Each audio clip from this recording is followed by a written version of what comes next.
Hola, hola, gracias a todos por asistir a esta primera charla de la sesión de Software Crafters, especialmente considerando que es sábado y que ayer hubo mucho networking. Yo soy David Palomar, trabajo en Jerónimo Palacios y trabajo en desarrollo y operaciones de producto. Bien, se cumple una feliz coincidencia, son las efemérides, los 10 años de la CAS y también los 10 años de los primeros DevOps Days. Las reuniones informales, en principio, en las que nos juntábamos ingenieros de desarrollo y de operaciones para resolver nuestros problemas, resolver cómo colaboramos. Durante estos 10 años, el concepto de DevOps se ha vuelto omnipresente entre la comunidad Agile y la comunidad de desarrollo. Parte del éxito, parte de su éxito, se debe al enorme, gran trabajo que han hecho divulgadores de la tecnología, analizando cuáles son las bases del éxito del movimiento DevOps y construyendo abstracciones de alto nivel que nos facilitan incorporarnos al movimiento cuando nos aproximamos a él por primera vez. No obstante, a mí me da la sensación que este tipo de abstracciones permiten una aproximación desde alto nivel hacia abajo, cuando, como ingeniero, creo que el movimiento DevOps tiene un origen mucho más práctico. Quiero revisitar ese origen porque además lo necesito para soportar el principal objetivo de esta charla, el principal mensaje que quiero comunicar, y es la importancia de las prácticas y de las herramientas características de DevOps para facilitar la transformación de una organización. Bueno, DevOps surge porque se identifica un problema, porque seguimos teniendo un problema, y es el elevado tiempo que tardamos en pasar a producción los cambios que realizamos en desarrollo.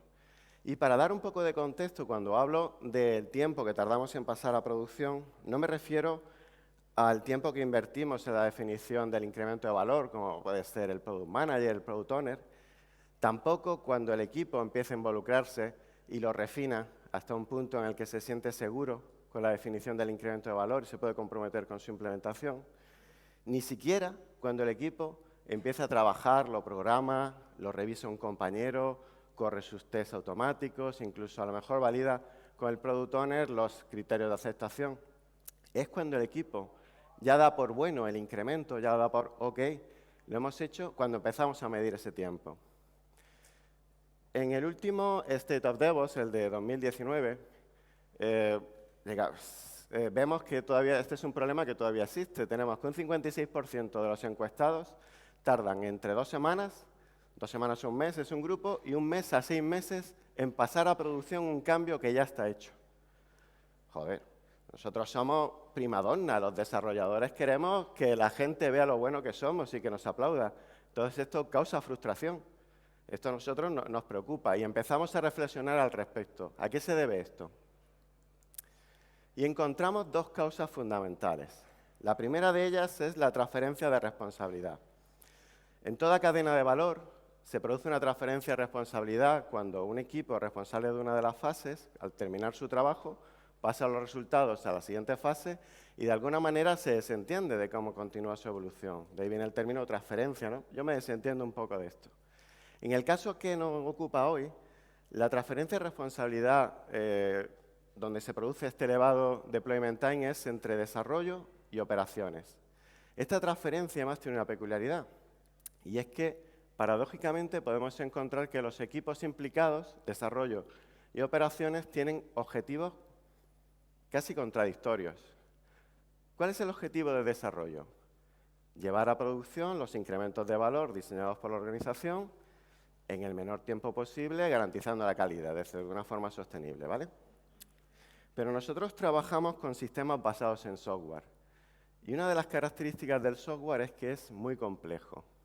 Entendiendo complejidad en que está formado por muchos componentes individuales, subsistemas, componentes, que tienen dependencias entre ellos. Y en muchas ocasiones no somos capaces de predecir el efecto que va a tener un cambio en uno de estos componentes, causando errores en producción. De hecho, está demostrado, bueno, no hace falta demostrarlo mucho porque todo es casi algo evidente para los desarrolladores, pero está demostrado en forma de estadísticas que el mayor causante de errores en producción son los cambios.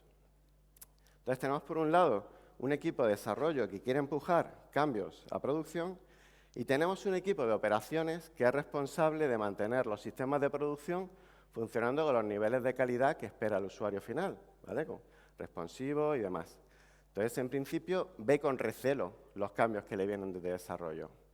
A esto se le incrementa la falta de visibilidad que tradicionalmente hemos tenido entre desarrollo y operaciones. Es decir, desarrollo en muchas ocasiones no es consciente de la responsabilidad de operaciones e incluso en muchas ocasiones no es consciente de las implicaciones de sus diseños de arquitectura y de los cambios que están implementando, el impacto que puede tener en la mantenibilidad del sistema en producción. Por otro lado, tenemos a los compañeros de operaciones que, como os digo, ven con recelo en la incorporación de cambios. Y, de nuevo, tradicionalmente, no han tenido una visibilidad sobre la base de código del cambio que se le está introduciendo. Por lo tanto, no saben cómo predecir si va a tener errores, ¿vale? Y incluso puede que no tengan ni siquiera una visibilidad de la cadena de valor corriente arriba de dónde procede el cambio. Con lo que se produce desconfianza mutua entre los dos equipos. Llega a producirse, yo lo he visto, el temido juego de ping-pong, ¿no? Que desarrollo le pasa a operaciones un incremento, operaciones se devuelve a desarrollo lo vuelve a pasar y ahí estamos, ¿no? Jugando al ping-pong durante el tiempo que sea necesario. Algunas organizaciones han decidido resolver este problema creando una supervisión jerárquica, es decir, una entidad externa que revisa el cambio y o bien media o bien toma una decisión ejecutiva y dice, no, este cambio pasa a producción.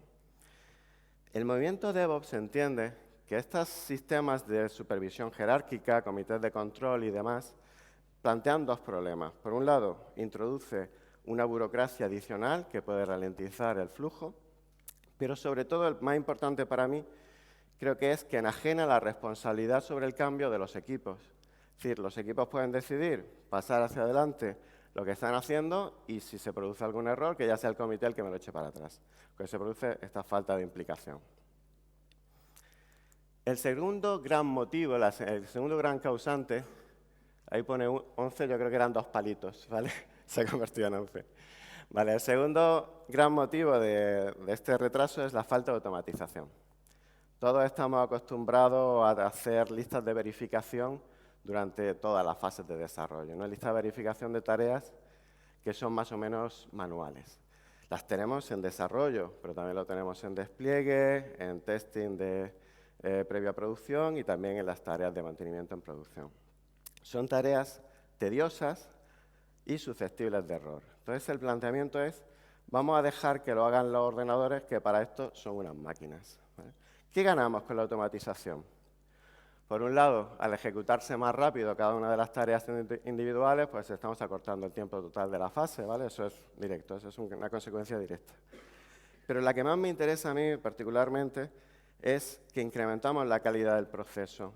Al hacerlo repetitivo, podemos consolidar las fases de Inspect and Adapt en cada una de las iteraciones de esa tarea. Cuando pasamos menos basura corriente abajo, además de ser más ecológicos, estamos evitando que nos vuelva el rework, que nos vuelva el trabajo que hacer. Esto evita los cambios de contexto y hace que el equipo tenga un flujo más sostenido, más rápido. Vale, estas son las dos causas principalmente identificadas, ¿vale? Además, DevOps surge en un momento dado, como os digo, viene a surgir hace unos 10 años, subido en los hombros de dos gigantes. Por un lado, está claro, hay un aspecto cultural fundamental, que son los movimientos de Agile y Lean, que ya están consolidados en la industria cuando surge DevOps. De ellos pues, heredamos pues, los principios de Inspect and Adapt, los principios de revisión continua, uno que a mí me encanta, con el que me siento especialmente identificado, que es el orgullo por la maestría en el uso de herramientas técnicas concretas, ¿no? Es decir, esto nos va a dar la base cultural, la base de valores, pero no hay que olvidar que DevOps surge en ese momento que lo hace porque la tecnología cambia y es posible hacerlo, es decir, es posible que surja. La gran práctica DevOps es Continuous Delivery. Son las prácticas y herramientas que implantamos para conseguir que cualquier cambio que realice el equipo, por pequeño que sea, llegue a producción a la mayor brevedad posible, de manera automática. Estas prácticas empiezan a ser posibles, surgen libros, empiezan a haber foros a partir de ese momento, gracias a, pues, entre otras cosas, la emergencia de los servicios de computación en la nube, la explosión del catálogo de servicios de computación en la nube. Y la emergencia también de herramientas asociadas de instanciación, de recursos de cómputo y de configuración. Por lo tanto, DevOps surge gracias, por un lado, por un aspecto cultural, eso está claro, pero por otro, porque las herramientas lo hacen posible. El origen de la charla, la primera presentación, os quería hablar de cómo utilizar DevOps para apoyar el cambio cultural de las organizaciones. ¿Qué entiendo yo por cultura de una organización? Bueno, somos comunidad Agile, seguro que tenemos muchísimas definiciones, pero yo voy a ir a una muy concreta. Para mí, cultura y organización son exactamente lo mismo, son sinónimos. Cuando yo tengo que incorporar talento a mis equipos y le quiero contar las bondades de mi organización, ¿qué le cuento? La cultura de mi organización. Los valores y objetivos, las prácticas, pero también esas reglas tácitas, implícitas, que no están escritas en ninguna parte y que son fundamentales para la organización. Cuando quiero medir cómo cambio la cultura de una organización, puedo basarme en formalizaciones escritas de cómo trabajamos, cómo hacemos la cultura, pero hay un marco de referencia muy interesante que nos va a servir para medir cómo DevOps va a apoyar esos cambios culturales. Es el modelo cultural de Westroom. Westroom en el año 96 hizo un estudio en empresas de Estados Unidos, diferentes sectores, analizando cómo era su cultura. Y llegó a la, para mí, sorprendente conclusión de que con solamente 3 estereotipos de cultura podemos calificar cualquier organización. Estos 3 estereotipos son la que él califica de cultura patológica, la que está basada en relaciones de poder, ¿de acuerdo?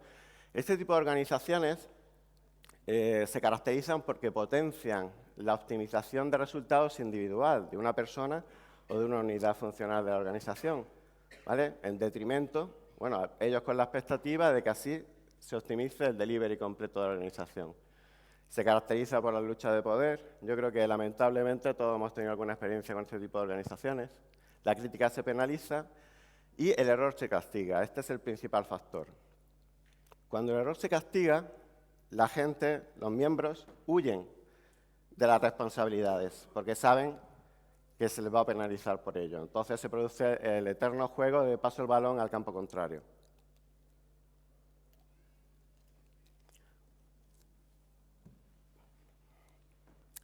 El otro estereotipo es el burocrático, el que está basado en relaciones muy estrictas.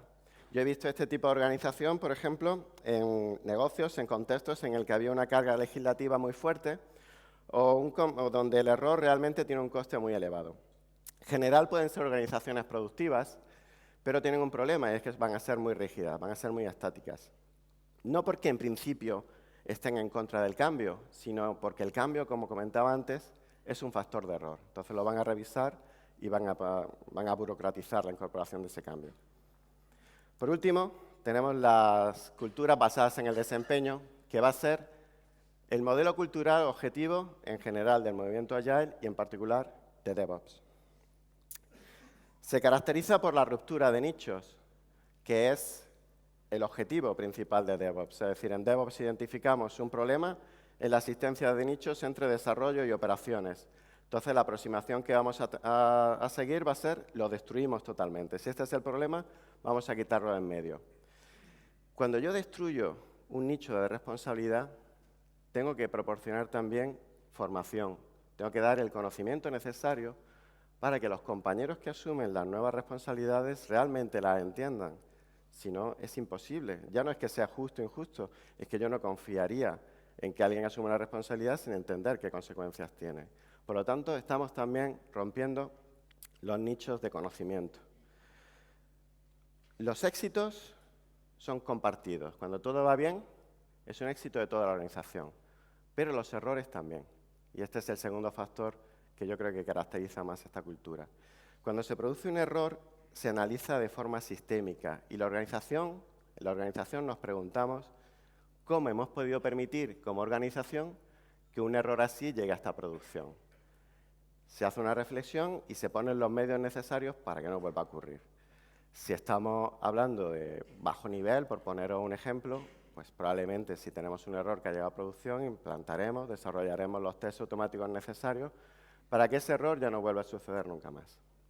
Esto crea un entorno de seguridad para los trabajadores de estas organizaciones, que es clave para el desarrollo de talento. En nuestro negocio vivimos del talento de la gente. Es lo que caracteriza esta industria. Si trabajamos en un entorno de miedo, eso atenaza nuestra creatividad y destruye totalmente la base del negocio. Entonces, DevOps va a venir a perseguir, va a venir a buscar esta cultura. ¿Cómo podemos medir en qué situación se encuentra nuestra organización? Por ejemplo, como decía antes, los trabajos de Westroom enumeran una serie de atributos sobre cada uno de los modelos culturales. Son muchos más de los que yo he mencionado aquí, solamente he querido sacar los que a mí me parecían más significativos.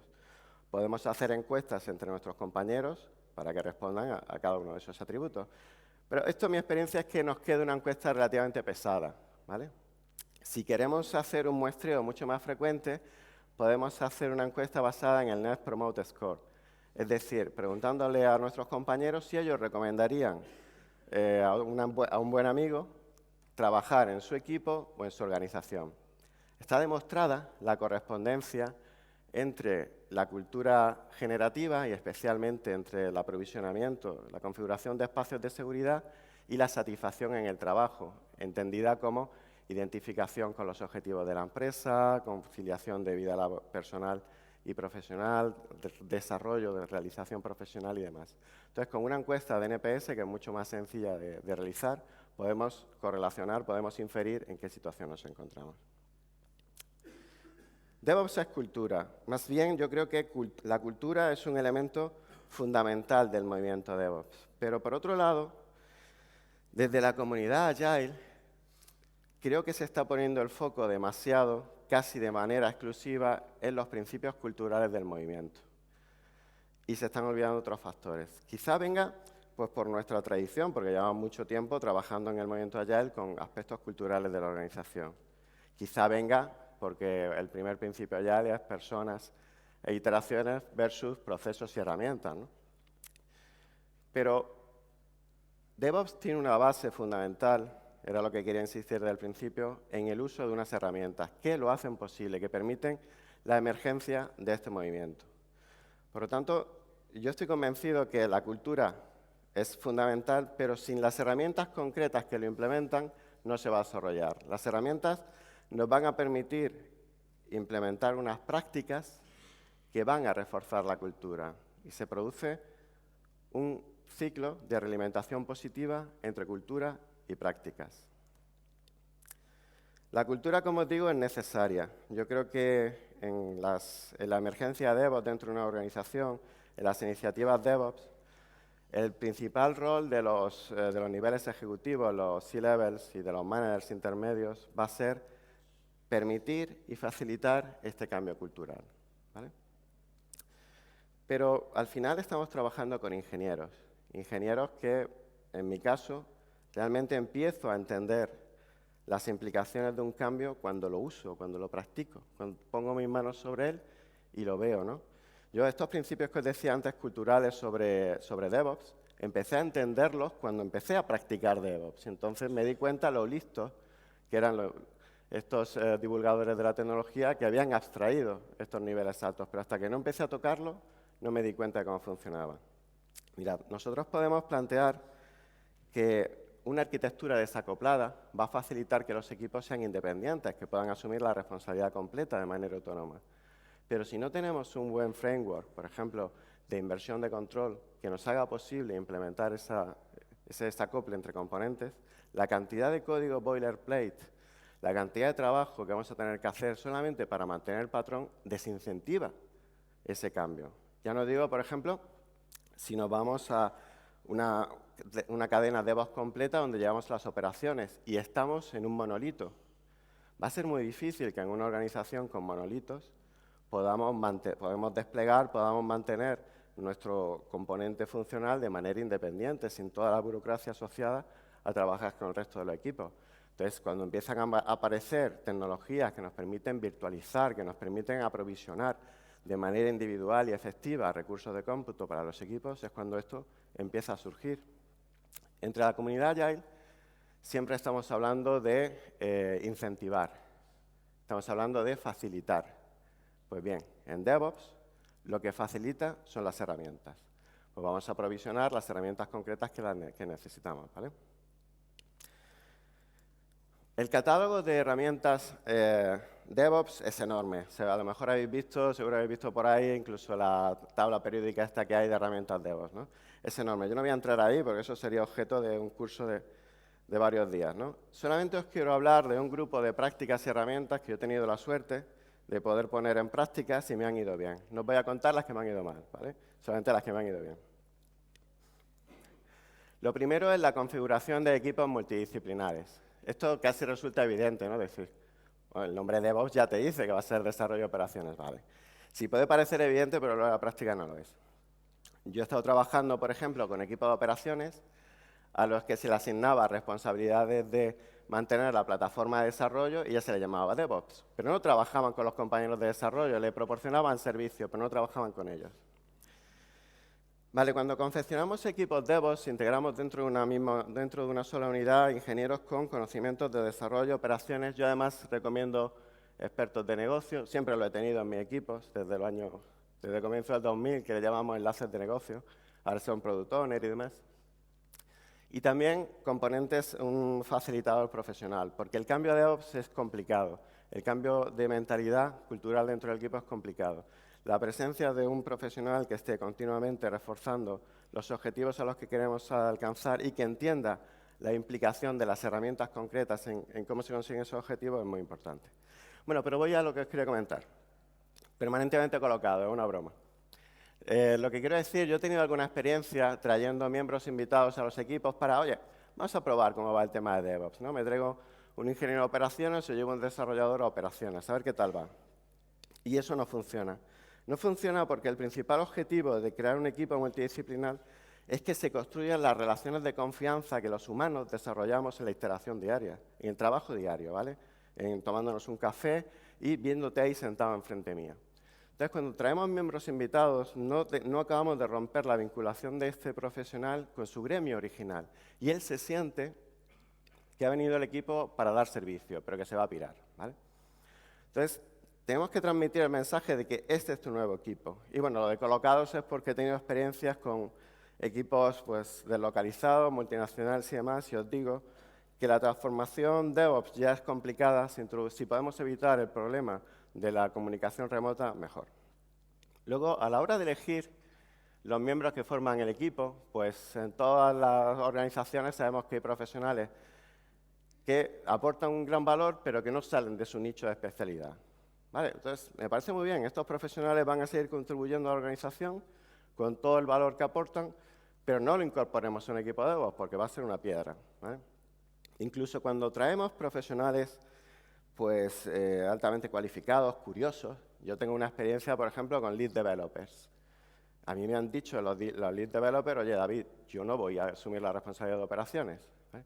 Y yo les he tenido que explicar, vale, yo te voy a pedir que lo hagas, pero no te lo voy a pedir de cualquier forma. Para que tú como desarrollador asumas la responsabilidad de operaciones, voy a poner a tu lado a este profesional que tú lo conoces, que confías en él y que está perfectamente cualificado para llevar las operaciones. Y os voy a dar tiempo a todo el equipo para que aprendáis las prácticas compartidas, de manera que podáis experimentar en un espacio de trabajo seguro, donde vais a poder practicar esas responsabilidades antes de llevarla a producción, ¿de acuerdo? Esto cambia totalmente el punto de vista.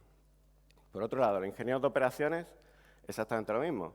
Ellos te dicen, oye, David, yo no quiero saber nada de Java, yo no quiero saber nada de .NET. Dices, hombre, a ver, la programación no es ajena a tu catálogo de herramientas. Los ingenieros de operaciones programamos en scripting, en Python, en lo que sea. O sea, ya estamos trabajando en desarrollo de alguna forma, ¿no? Pero además, al incorporarte dentro del equipo, te voy a dar la oportunidad de conocer la base de código del equipo. Eso te va a hacer más fácil identificar problemas cuando se produzcan en producción. Bueno, no solamente eso, sino que vas a tener codo con codo a un compañero de desarrollo y cuando se produzcan los problemas en producción va a estar allí contigo. Pero te digo más, al incorporarte al equipo de desarrollo vas a poder anticipar tus requerimientos no funcionales, tus requerimientos sobre los atributos cualitativos de la arquitectura, seguridad, monitorización, robustez, escalado y demás, lo vas a poder anticipar dentro de la cadena productiva. Y, por lo tanto, cuando lleguen a producción ya van a estar hechos. No te lo vas a encontrar, como siempre, el día de antes, que no se ha abordado, ¿vale? Entonces, se produce una relación de beneficio entre las dos partes. Una vez que conseguimos que un equipo DevOps empiece a funcionar, de nuevo mi experiencia es, vamos a extenderlo por imitación, no por mitosis. No dividamos el equipo original y intentamos expandir esta experiencia, porque la dinámica que lo construyó originalmente es muy difícil de contagiar, salvo que tengáis profesionales que tienen una gran capacidad de liderazgo y traer esta experiencia a un nuevo equipo. Pero en general mi experiencia es que es más fácil que el resto de equipos se aproximen como ingenieros curiosos que son y pregunten, oye, ¿cómo estáis haciendo el despliegue? Oye, ¿qué artefactos utilizáis para automatizar esta parte del pipeline? Y van de esta manera asumiendo nuevas responsabilidades. Respecto a eso, la herramienta que con diferencia más me ha dado a mí para extender el uso de DevOps son los motores de integración continua. Muy rápido. Motores de integración continua, para aquellos que no los conocéis, son herramientas que facilitan la automatización de todo el proceso de testing y de despliegue del software, ¿vale? Y tienen una característica, que combinan herramientas tanto de desarrollo como de operaciones. En un motor de integración continua tenemos que compilar, tenemos que automatizar los builds, tenemos que desplegar sobre el repositorio de componentes, tenemos que correr tests automáticos, es decir, una serie de prácticas que son características del equipo de desarrollo. Cuando un ingeniero de operaciones se incorpora aquí, empieza a verlas, empieza a lanzar el compilador y pregunta, oye, chicos, ¿por qué me falla esto? Oye, ¿por qué no consigo traerme las dependencias? ¿Cómo tengo que etiquetar el repositorio de versiones y demás? Y empieza a aproximarse a la problemática y a la casuística de desarrollo. Y en el otro sentido, exactamente igual. La infraestructura de integración continua es una plataforma que hay que mantener de una forma similar a lo que hacemos en producción. Es decir, si se cae la plataforma de integración continua, el equipo se queda sin trabajar. Entonces tenemos que meter robustez, tenemos que meter monitorización, tenemos que meter escalado. Cuando tenemos que correr tests muy lentos, ¿no? Los típicos tests de aceptación, que son muy lentos, tenemos que escalar, tenemos que saber configurarlo.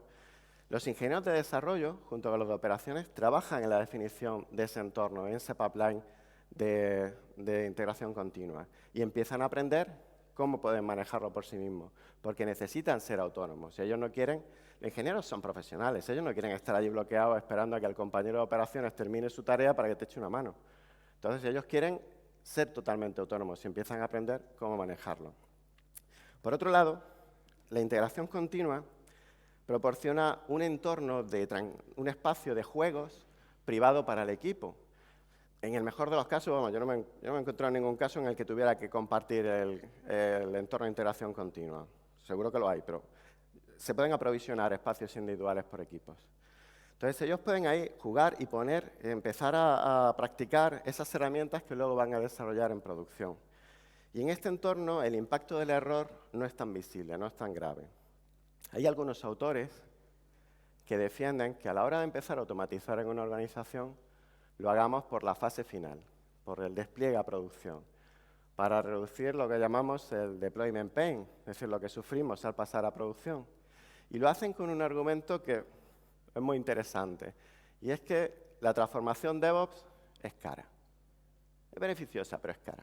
Y como os decía antes, necesitamos el apoyo de los niveles ejecutivos y de manager intermedios. Cuanto antes estemos liberando resultados, mejor garantizaremos el mantenimiento de ese apoyo. Muy bien, pero mi experiencia es que, sobre todo en organizaciones donde DevOps no está todavía implantado, donde estamos emergiendo con nuevas iniciativas, la configuración del paso a producción tiene muchas dependencias. Y por otro lado, necesita la colaboración de varios equipos, con lo que la independencia de la experiencia para el equipo donde estamos fomentándolo no queda tan claro. Los errores son más visibles y causan más, y puede causar cierto miedo. Os comento ya un par de prácticas más que me han resultado especialmente interesantes. Una es la configuración de guardias compartidas. Tradicionalmente, en muchas organizaciones, los servicios de guardia de on-call duties lo han venido haciendo los ingenieros de operaciones. Aunque yo la verdad nunca lo entendí muy bien, porque como os decía, la mayor parte de los errores proceden de cambios en software, ¿vale? O cambios de configuración. Al integrar las guardias compartidas, lo que estamos haciendo es que un compañero especializado en desarrollo y un compañero especializado en operaciones tienen que trabajar de forma conjunta, tienen que atenderlo. Por un lado, esto construye identidad de equipo, porque no hay nada que cree más equipo que quejarte de alguien, ¿no? Mira, estamos aquí jodidos y el jefe está en su casa, ¿no? Eso crea mucho equipo. Pero por otro lado, crea una visión, una identificación con las características de resiliencia del sistema. Si tú tienes que estar un sábado por la noche porque te llaman atendiendo una incidencia, ya te preocupas tú de que no vuelva a ocurrir, ¿vale? Entonces hay características respecto a robustez, caída de componentes individuales del sistema, monitorización, escalado y automatización que se hacen mucho más visibles para los ingenieros de desarrollo. Yo tengo una muy grata experiencia cuando integramos ingenieros de operaciones en desarrollo respecto a la mejora radical del sistema de monitorización, en concreto en desarrollo de la parte de login. Los ingenieros de operaciones vienen en su ADN con la monitorización incorporada. Vale, será de telemetría probablemente, será de telemetría de sistemas, pero lo traen tan incorporado que yo tenía un compañero que me decía: David, yo lo que no monitorizo, para mí no existe. Yo no asumo la responsabilidad de su mantenimiento. Y dije, joder, claro que sí. Eso es lo que tenemos que traspasar a los equipos, ¿vale?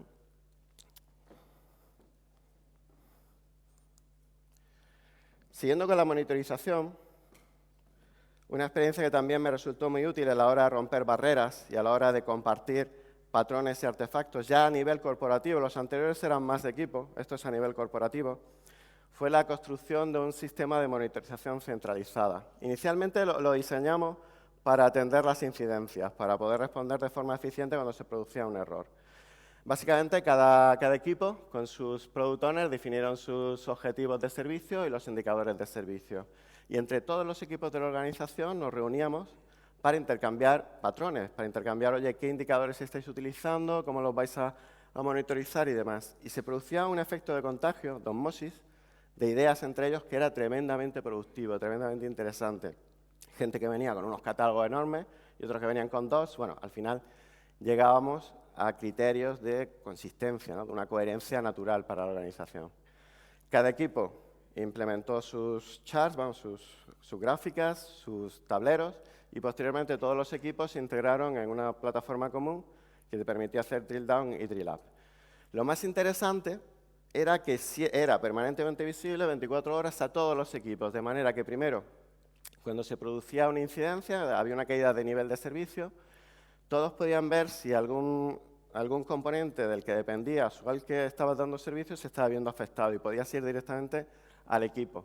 Y por otro lado, creaba una visibilidad, una transparencia tremenda sobre cuál era la situación. Si había problemas en la organización, y era transparente para todo el mundo. Que, al principio, os digo, de verdad causaba miedo. La gente desconfiaba de que vieran los errores que tenían. Cuando veían que otros equipos tenían los mismos errores, al final se crea este entorno de confianza. Es decir, bueno, vale, somos humanos, no es que seamos humanos, es que los sistemas basados en software se caracterizan porque se van a producir errores. Entonces, vamos a verlos y vamos a solucionarlos.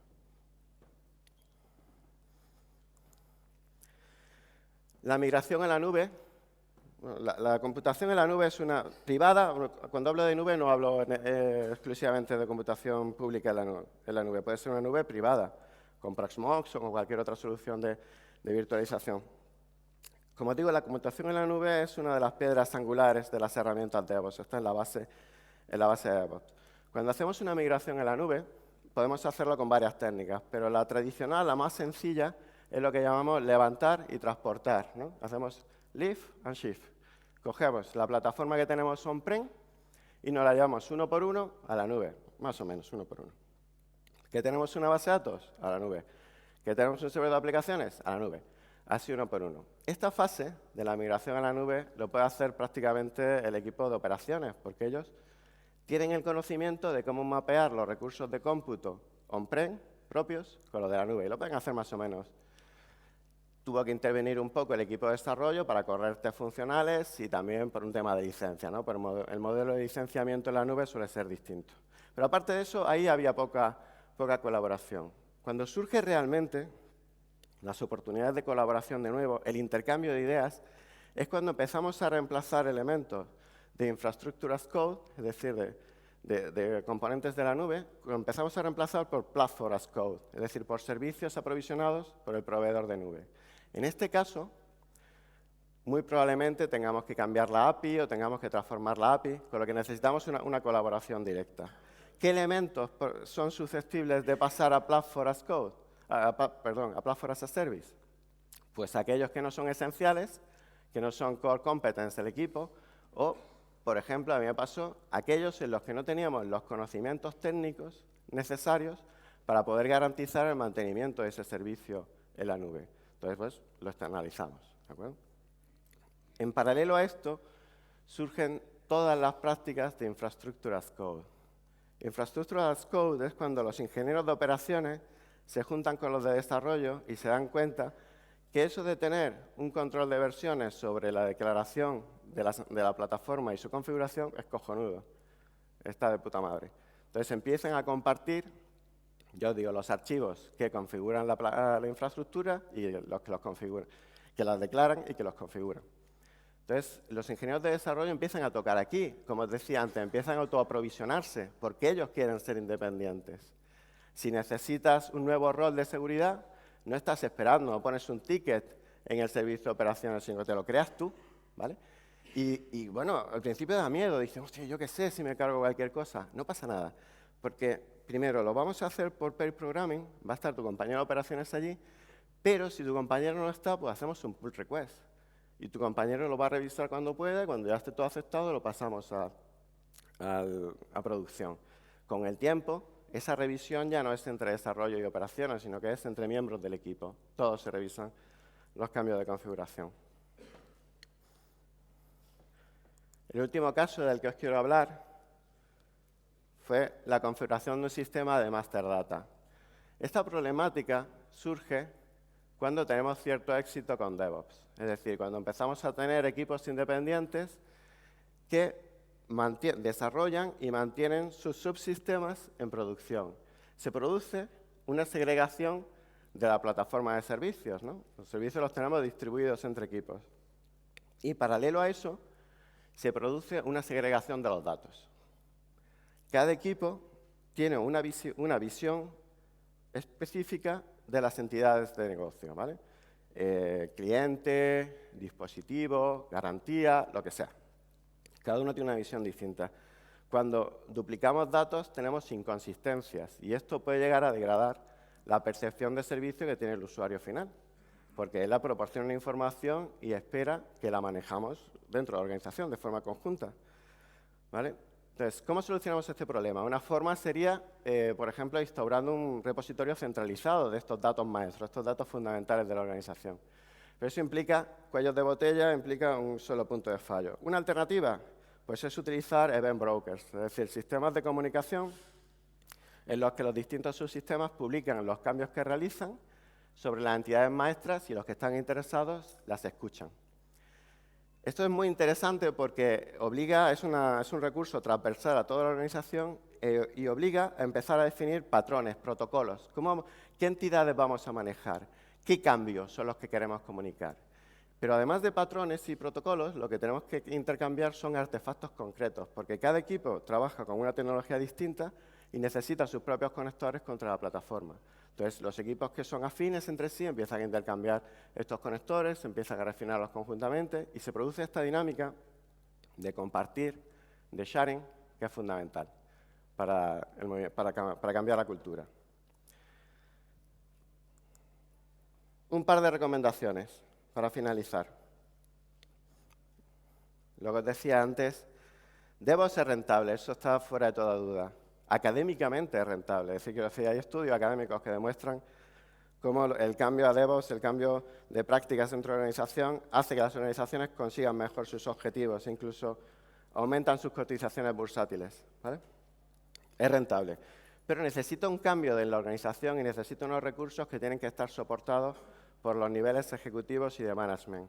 Tenemos que garantizar ese soporte y tenemos que garantizarlo durante un tiempo suficiente como para que pueda florecer la iniciativa DevOps.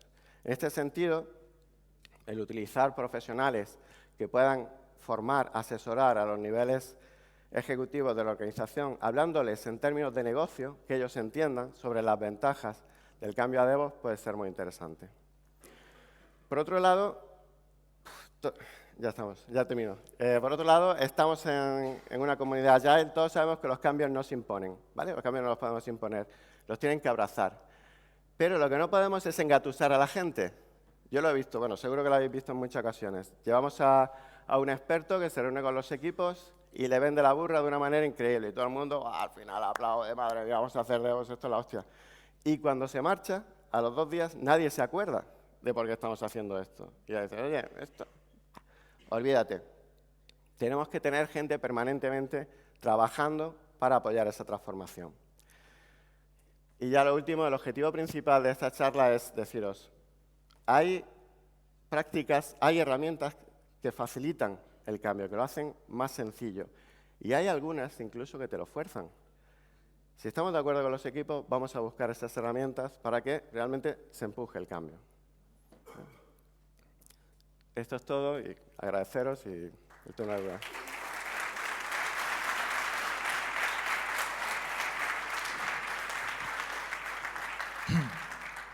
Tenemos un par de puntos en la aplicación. Uno que es un feedback, que en todo caso lo comentamos después. Y luego hay una pregunta que dice, métricas de monitorización. ¿Podrías dar un ejemplo concreto y qué soluciones, incluso técnicas, adoptaste?